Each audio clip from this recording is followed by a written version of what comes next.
Anne Lande, quelle politique pour le logement? Oui, je partage pour une part ce qui a été dit. Ce qui a été dit par qui? Parce qu'il, comme il a pas dit les mêmes choses. Par Elliott Aubain sur la gentrification. À ceci près que plutôt que de donner des allocations aux jeunes pour qu'ils se logent, moi je pense qu'il faut libérer. Il faut donner un grand vent de liberté dans ce pays et entre autres libérer le marché privé et le foncier, libérer les entrepreneurs privés pour qu'ils puissent construire. Ça sera déjà un bon un bon appel d'air pour relancer l'investissement. Mais du coup, on va retrouver ces pôles et ces différences de prix. Ce ne sont pas les aides publiques qui créent l'emploi, ce sont les entrepreneurs. Et ça, c'est quelque chose qu'on a peut-être un peu perdu de vue ces dernières années dans notre pays.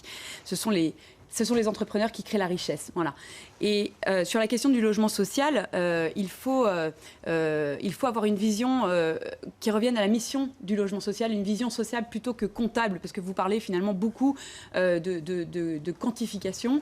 Moi, j'aimerais qu'on revienne plus à la démarche sociale. Vous disiez effectivement qu'il y a encore trop de personnes en France sans abri. Il y a 145 000 sans-abri dans notre pays. Et aujourd'hui, il est impératif que le logement social revienne aux plus démunis, aux plus faibles et particulièrement aux femmes avec enfants, aux femmes seules avec enfants et aux familles qui sont réellement, véritablement dans le besoin. Pour cela, nous avons des propositions très claires.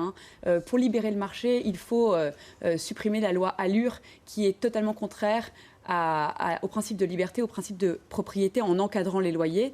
Et sur le logement social, moi je suis favorable à l'accession sociale à la propriété. Voilà, parce que je sais que quand on devient propriétaire, on devient responsable et on a la fierté de pouvoir se dire qu'on va constituer un patrimoine et le transmettre à ses enfants. Et c'est tout à fait possible aujourd'hui quand vous voyez qu'il y a des gens qui payent pendant 10 ans, 15 ans, 20 ans, 25 ans, en temps et en heure, leur loyer à leur bailleur sans jamais avoir aucune pénalité. Il est logique, normal, qu'à la fin de cette période donnée, on puisse leur proposer une accession à la propriété.